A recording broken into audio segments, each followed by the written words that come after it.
Actually petrol दाम इतना बहुत हेरी कॉस्ट बहुत हो गल it's more than 100 and recently it was like 107 इतना आज लाइक दिवाली एक्चुअली 100 हो गए किन्तु एक्चुअली गवर्नमेंटे हेरी कर माने जो electric scooty they are promoting the electric vehicles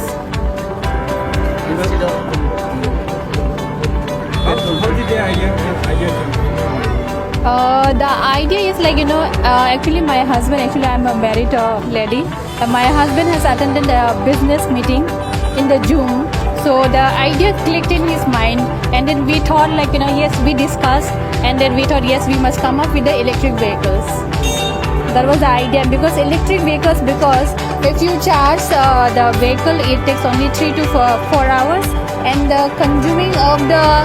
electric the unit it's like 1.5,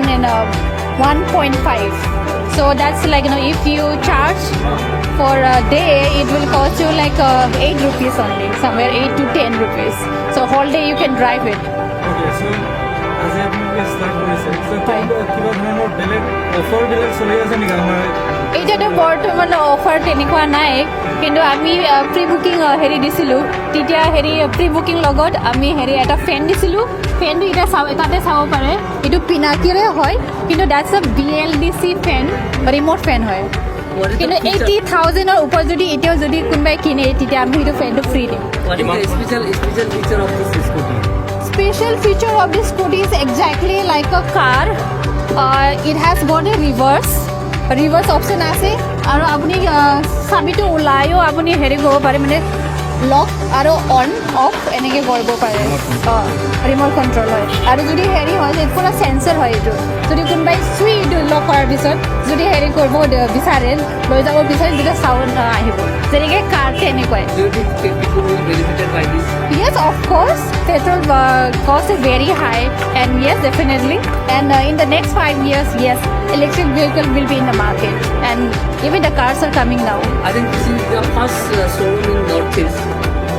Yes, actually we have two Sangeeta Motors. That is in Guwahati, Adabari, and we have in Udalguri. And we are the distributor of Northeast. आङो जोंनि premier news आरो SMS news आरो DG news आरो news live नोंथांमोनखौ हामबाय होनदों जे नैबे संगीता मटर्स जिथु फिथा हानायावहाय नोंथांमोना जोंखौ हेफाजाब खालामना फैबाय आरो लिंहरनाय बायदि नोंथांमोना जोंजों हेफाजाब खालामबाय बेनि थाखाय आङो नोंथांमोननिसिम आरोसे रोजा रोजा साबायखर बावनाय थाबाय बे जाहैबाय जोङो इलेक्ट्रिकेल बेवहाय अनलि बेटारिजोंल' खारगोन आरो बेयाव दायो जोङो मिथिखागौ सारा इण्डियायावनो दायो माने थावनि दामा पेट्रलनि दामा बा डिजेलनि दामा बहुत बारा दा बेनिखायनो बेखौ सिन्था खालामनानै जोंनि न'खरैनो संगीता मटर्स होननानै मोनसे उदालगुरियावहाय नर्थ इस्टनि जे डिस्ट्रिबिउटर माने डिलार नर्थ साउथआव जोंनो माने बे संगीता मटर्सआनो साप्लाय होनाय जागोन बेबायदि हिसाबै जों माने जोंनि ओनसोलनि जिथु स्ट'र दोनहैग्रा लांग्रा बिथांमोना बहुद थावनि माने प्रब्लेमाव गोलैना थायो बेखौहाय जों अनलि चार्ज होनानैनो जोङो बेखौ 120 किल'मिटार माने जों खनसे चार्ज होगासिनो जों खारनो हागोन आरो बेनिफ्राय बहुद दिनै रांखान्थि बेबस्थायावहाय माने सेफ जागोन होननानै आङो गासै रायजो जोंनि इण्डियानि गासै रायजोसिम बा आसामनिसिम बा जोंनि बड'लेण्डसिम बयनिसिमबो आङो माने आखा फाखा सानदों माने मोजाङै माने इक'नमिकेलि बा रांखान्थियारि सेफ जागोन होननानै बे बेनाकि मटर्स डिलारखौ उदालगुरियावहाय गिबिसिन बेखेवनाय जादों होननानै जोङो बिसोर नोंथांमोननि माबायदि बोसोराव बेफोरखौ मोननाय जागोन बेखौहाय 60-25 99नि गेजेरावहाय रेन्ज दङ बेवहाय बेटारिया गुबुन दङ बेबायदिनो माने स्लेबा रेटआ बेलेगै दङ आरो नोंथांमोना बेखौ बेटारिया बायसान्स जुदि जायोब्ला 3 इयार्स ग्रान्टि दङ 3 इयार्सनि उनाव नोंथांमोना रिप्लेसमेन्ट मोनगोन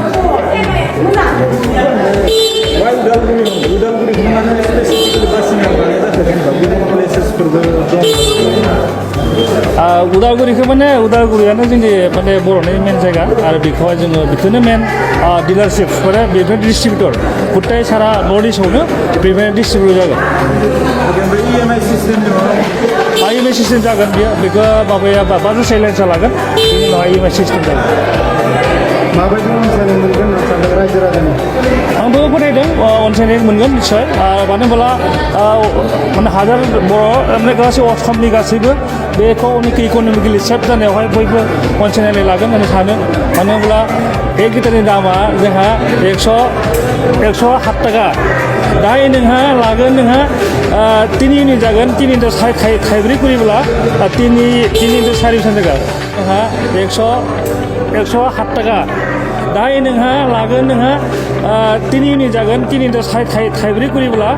3 इन्टु 4 बेसेबां जागोन 12 थाखायाव नों 120 किल' सालायनो हागोन नोंहा जुदि 120 किल' सालायनांगौब्ला माबाया स्कुटिया 3 लिटार नांगोन 330 थाखा नोंहा फैसा नांगोन होमब्ला माहा 100 माहा थाइब्रै आरो माहा 330 थाखा बहुत डिफारेन्स ना बे हिसाबावहाय आं फोथायो बा जोंनि आसामनि मानसिफ्रा बे बेटारि इलेक्ट्रिकखौ बाहायोब्ला बहुत माने रांखान्थियाव सेभ खालामगोन होननानै आं सानो गोदान बिखौ अफारथ' बर्थमान गैथ'वा खिन्थु मुनि उनाव सिन्था खालामगोन